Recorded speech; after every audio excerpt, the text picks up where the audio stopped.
Charles Nelson Reilly didn't simply disregard their advice that queers shouldn't be on television. After being banned from 3 major networks, he gained revenge by appearing on 27 game shows in 1 week. However, his incredible return wasn't the most outrageous aspect of his existence. Behind those enormous spectacles and outrageous clothes was a hidden life so scandalous that Johnny Carson permanently cut him off. Today, we're exposing the X-rated reality that Hollywood has been trying to conceal for 50 years, as well as what actually led to his blacklisting. Born in 1931 in the Bronx, Charles Nelson Reilly came from a very unusual family. His mother was noisy, proud, and famous for carrying a baseball bat about, while his father painted advertisements for Paramount Pictures, yelling out the window. At home there was a lot of noise, chaos, and even cruelty. His father's collapse made everything worse. He ended himself in a psychiatric hospital after losing his job and becoming an alcoholic. The family never really bounced back. Charles then relocated to Hartford, Connecticut, with his mother. They shared a cramped, freezing flat without hot water with 10 relatives. Young Charles felt like an alien practically everywhere he went, and it was a difficult and peculiar life. He used puppets as an escape from everything. Charles was busy using leftovers from his mother's sewing gear to create puppet performances while the other children played sports. He was a shy, imaginative child who was nearsighted and ill. Additionally, he was not accepted by the other lads. They nicknamed him Mary, made fun of him, and made sure he understood that he wasn't one of them. Charles, however, came to life on stage, even a makeshift one in a little flat. He made voices, portrayed people, and conjured up entire universes. He was cast as Christopher Columbus in a school play by a teacher when he was 9 years old. "He's the only real actor I've ever seen," she said to his mother. For the first time his skill was recognized for what it really was. Then the fire broke out. Charles saw the Ringling Brothers Circus in 1944 with a buddy. They were only children seeking enjoyment. They discovered terror instead. A fire started on the side of the tent as the acrobats soared overhead. Wax and gasoline had been applied to the large top to keep the rain out, but it became a torch. People were fleeing, yelling, and trampling on one another in a frenzy.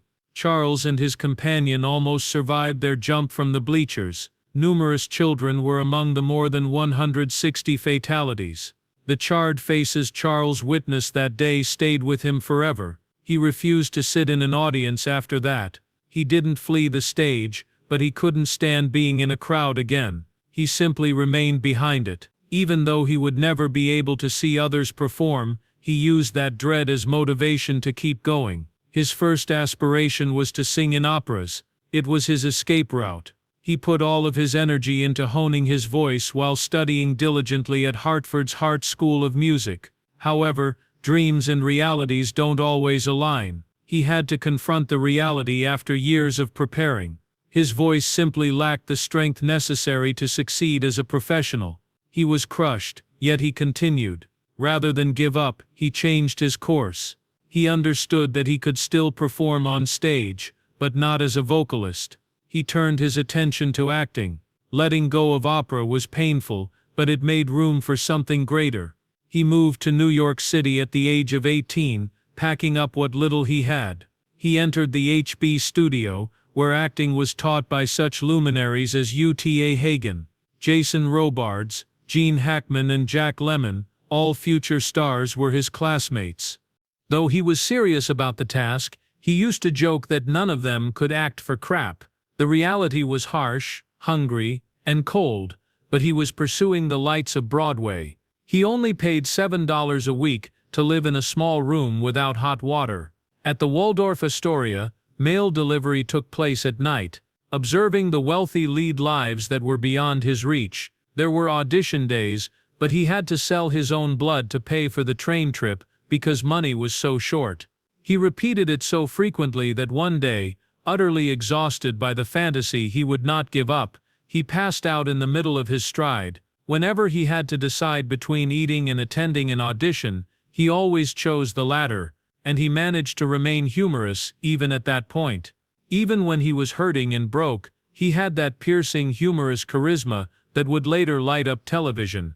However, he was rejected, which might have put a stop to everything, just when it looked like he would finally get a break. With optimism in his heart, he went all the way to the top floor of Rockefeller Center, borrowed a funeral outfit to look the part, and secured a huge audition with a prominent NBC executive. However, as soon as he entered, the man gave him a glare and stated bluntly that queers are not allowed on television. That was it. No second opportunity, no comments, only one door banged. That type of rejection ruined careers in the 1950s, and Reilly was almost wrecked by it. But he made the decision that he would never conceal his identity. Reilly refused to be anybody other than himself, in contrast to other celebrities who made up lifestyles to blend in. He gained more than just approval from that one insult. It fueled his fury. He continued. The wall that had held him out began to break slowly. In 1957, he starred in his first motion picture, playing a minor, uncredited role in A Face in the Crowd. It was something, but not much. In Missouri, he worked as a comedian during the summers, honing his timing and stage presence. In 1960, Bye Bye Birdie followed. Despite playing a minor part, he ended up being Dick Van Dyke's understudy. He was drawing nearer.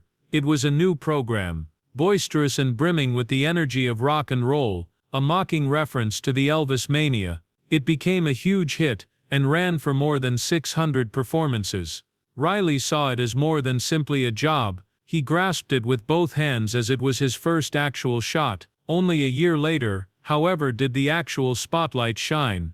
Reilly played Bud Frump in the 1961 film, How to Succeed in Business Without Really Trying. The guy was completely undeserved, smug and lazy. Reilly, however, made him memorable.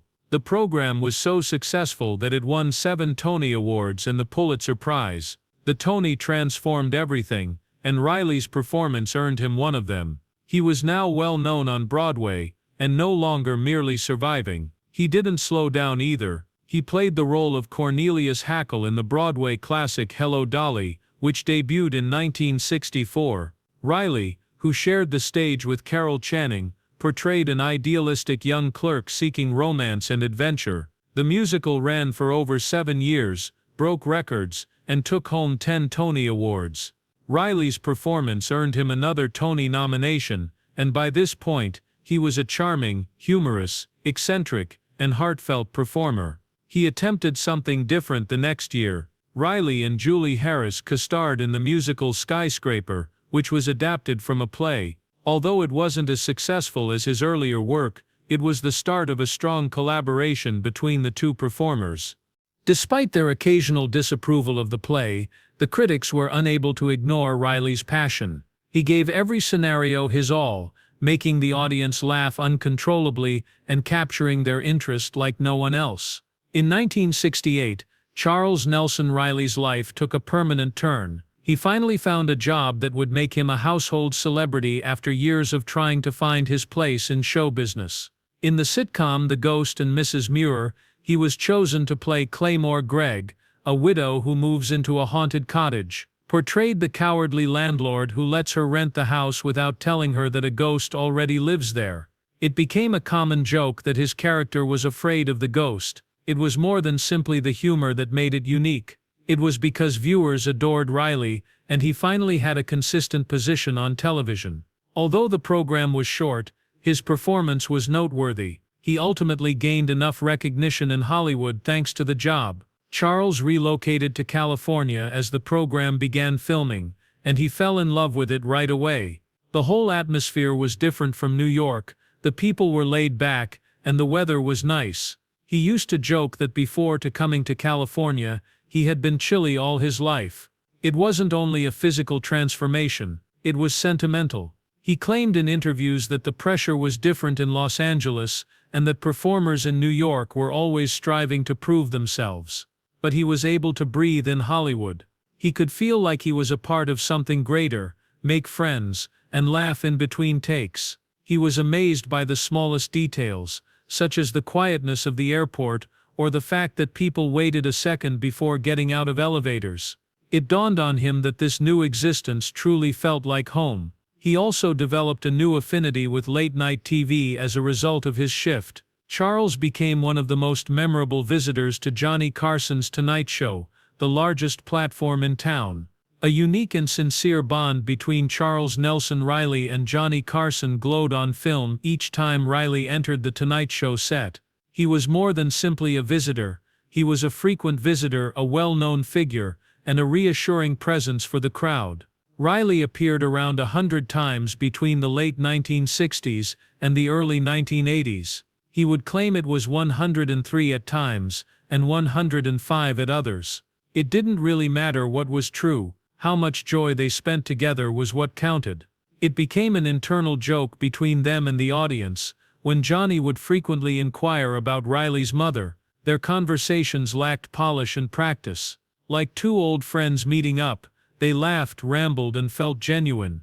Additionally, Carson allowed Reilly to be himself during a period when it was still frowned upon to be out homosexual on television. The fact that Reilly was always prepared added intrigue to their relationship. He had a tuxedo on hand in case it was needed, and he resided a short distance from the studio. Carson didn't freak out if a guest had to cancel at the last minute. He gave Charles a call. Reilly used to quip that since he only appeared when someone else was unable to, he wasn't even included in TV Guide. But there was more to the joke than that. Carson had faith in him. No script, no issue. Reilly has the ability to take center stage and steal the show. The audience adored the chemistry, which is not typically seen. His appearance was always a thrill, but you never knew when he might show up. And Reilly flipped everything upside down just when folks thought they had the hilarious, outrageous game show guy figured out.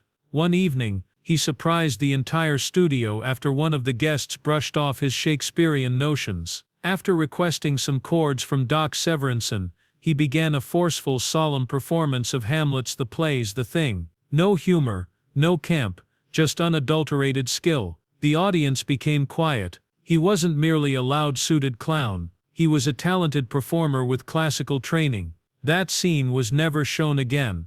He cleaned the tape, but it remained on him. He proved to everyone that he had layers that most people were unaware of when he replicated it in his one-man show years later. Despite how strong their friendship appeared to be, it ended as abruptly as it had started. Made an appearance on Joan Rivers' new talk program one evening. It was simply another gig to him. He saw no harm in it because Joan was a friend, but Carson regarded it as treachery. He had previously trained Rivers. However, he took it personally when she started her own program without notifying him, and interrupted Reilly when he appeared on her show, permanently. As simple as that, the days of making appearances were almost past. Nothing, no calls, no explanations.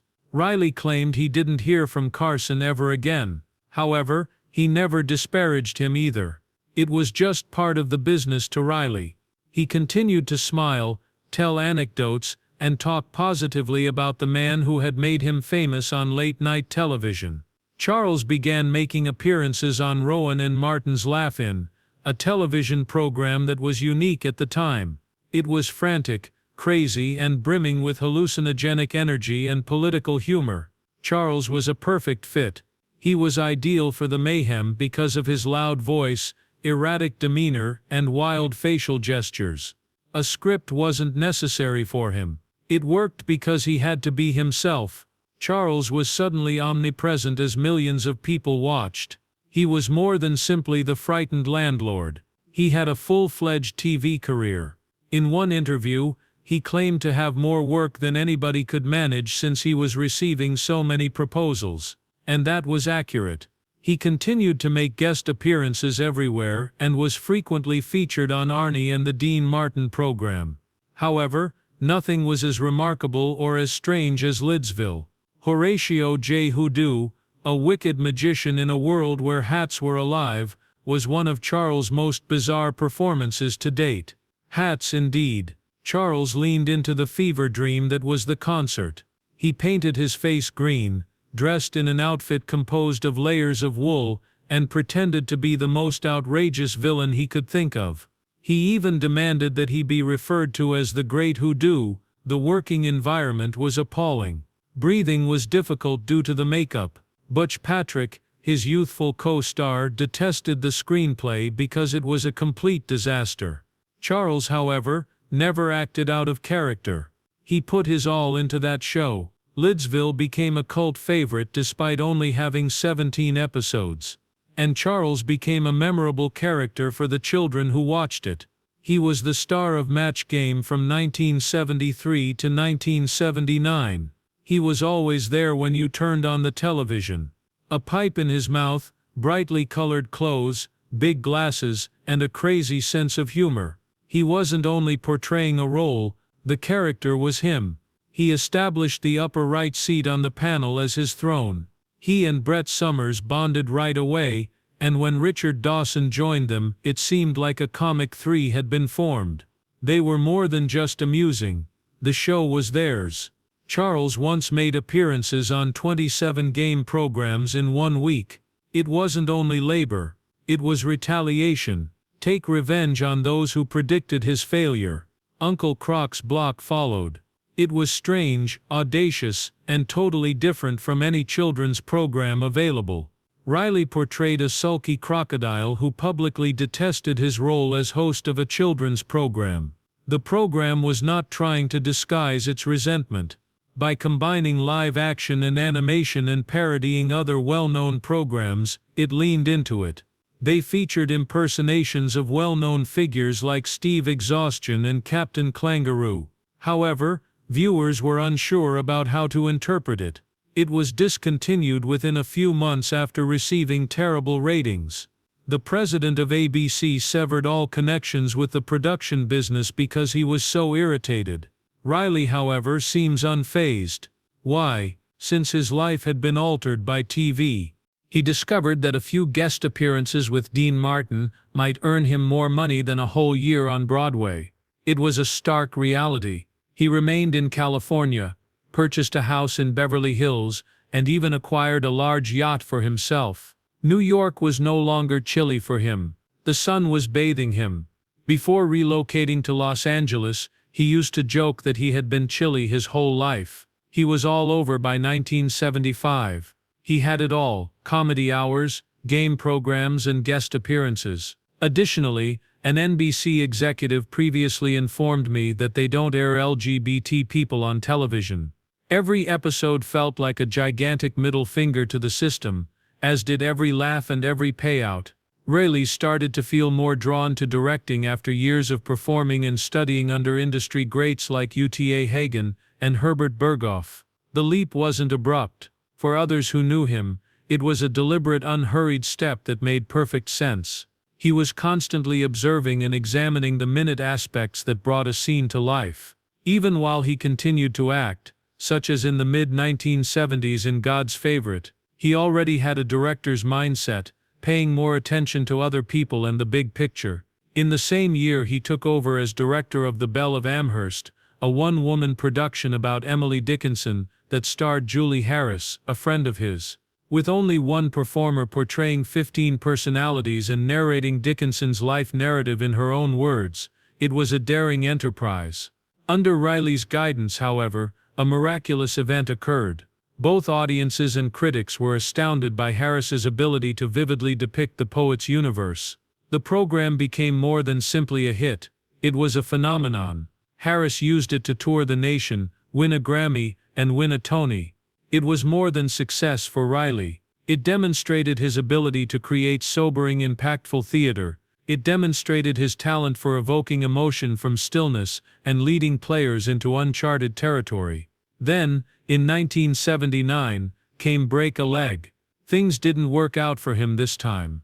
Ira Levin wrote the play shortly after Death Trap became a huge hit. Despite the extremely high expectations, everything fell wrong on the first night. The concert ended after only one performance because the audience didn't connect. It was among the most vicious failures Broadway has ever witnessed. It was a stomach hit for Reilly. The anticipation, the preparation. Within one night, the hope was gone. He didn't let it define him though. Like any true theatrical veteran, he took a step back, collected himself, and continued to work. Because one failure in theater doesn't mean that everything else is lost, it's only a portion of the narrative. Years went by. Reilly continued to be involved in the arts, silently guiding and instructing as he awaited the ideal opportunity. Then, alongside Julie Harris once more, he brought the gin game back to Broadway. In 1997, Charles Durning joined this time. Only two elderly folks were playing cards, and it was a peaceful game. But with Reilly's help, it developed into something much more. Every look, every sentence and every pause had significance. The audience witnessed years of life, remorse and kindness play out on stage rather than simply a game. Reilly received a Tony nomination for Best Director for the successful series, which ran for months. Finally, he received the credit he so richly earned, not as the TV comedian, but as a real filmmaker who knew how to tell a narrative. From 1988 until 2000, Charles Nelson Reilly's career continued to progress. It burst in the most pleasant and surprising ways. Reilly accomplished the exact opposite just when most performers would begin to lose their prominence. Particularly with animation, he discovered a new rhythm. He played the tense and awkward sidekick killer in Don Bluth's All Dogs Go to Heaven, which was one of his most notable appearances. He had a twitchy voice and huge glasses.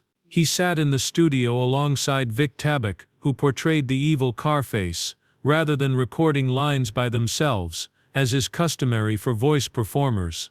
There was no script to that back and forth between them. It was honest, humorous, and unvarnished. Reilly became the go-to person for silly, endearing villains who typically turned nice in the end because of their excellent chemistry.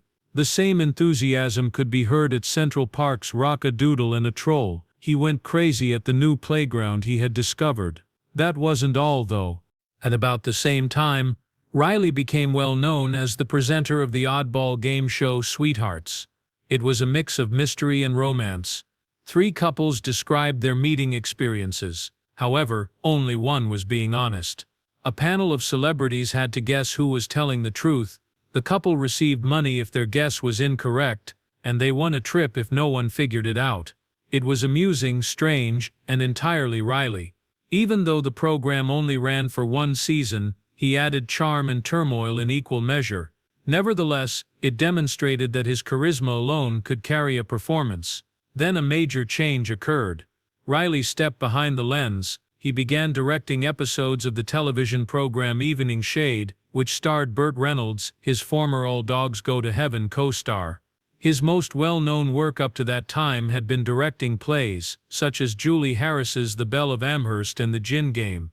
However, he now directed television shows, and he managed it with the same poise and assurance that he displayed on stage. He continued to teach acting while balancing all of this, fostering the development of emerging talent at HB Studio, which is renowned for turning out some of the greatest in the industry. Playing the odd and memorable Shozay Chung on The X-Files in 1996 was one of the most surprising turns in his career. He portrayed a quirky writer who delves into an alien kidnapping case, making it one of the most cherished episodes of the show. Reilly transformed the role, which was initially intended for Rip Taylor, by adding the perfect amount of weirdness and wonder to each scene. He brought Chung back in Millennium, where he was once again brilliant and entertaining, since the part was so successful. He even received an Emmy nomination for his second performance, proving that he was still capable. SpongeBob SquarePants followed. Reilly provided the voice of the antagonist Dirty Bubble, a floating, malevolent soap bubble, who battled the superheroes Barnacle Boy and Mermaid Man. It was ridiculous, extravagant, and a wonderful fit for Reilly's voice. Even though he wasn't the primary antagonist, children and adults knew they were in for a treat each time Dirty Bubble appeared. Reilly made a final appearance to voice the character in a video game, even after Tom Kenny was cast in the role. As it happened, that was his last appearance as the Dirty Bubble. It was also one of the final ones of his lengthy and colorful career. Reilly had Patrick Hughes at home, who supported him through everything. They began dating in the early 1980s, and remained together for almost 20 years, quietly creating a life together while the outside world hardly paid any attention. It was difficult to be honest about their connection at the time. However, they made something enduring within their Beverly Hills house, surrounded by memories, plants, and antique signage. It wasn't until later in life that Reilly opened up about being gay. However, he did so with his typical flair. Save it for the stage, his one-man act. On stage, it was more than simply a humorous entertainment. It was uncooked. He talked candidly about his difficult upbringing, his hardships, and his complex parents. And he did it all with a sense of humor, portraying his family members as movie stars. At times the concert lasted more than 3 hours. However, nobody wished to go. Jumped around the stage like a guy half his age, even in his 70s. Eventually the concert was turned into a movie called The Life of Reilly, which featured his last appearances. Viewers witnessed a new side of him, not only the Joker from the game show, but also an actor, director and survivor who had won a Tony Award. Reilly, however, was engaged in his own war behind the scenes. It was a toll of touring. He began to breathe more heavily, but he refused to give up and continued. Even if his most recent performance was difficult, he made it worthwhile. Not only was he exhausted when he eventually left the stage for good, but his body had reached its breaking point. The man who had always joked was chilled by 2007, yet he discovered that California's sunshine was quickly waning. At the age of 76, he passed away from pneumonia on May 25. Patrick was present, like he had endured for all those years. The humorous guy from Match Game was featured in the news, but it wasn't the whole story. In actuality, Charles Nelson Reilly's life was too complex to be contained. He was memorable, boisterous, intelligent, and complex. The world was still talking about him after he passed away. CNR is a tribute song that Weird Al Yankovic released a few years later, making Reilly a ridiculous action hero. It was amusing and exaggerated. It was just the sort of homage Reilly would have secretly cherished. Because if Charles demonstrated anything, it was that one can simultaneously be foolish, serious, provocative, and intelligent.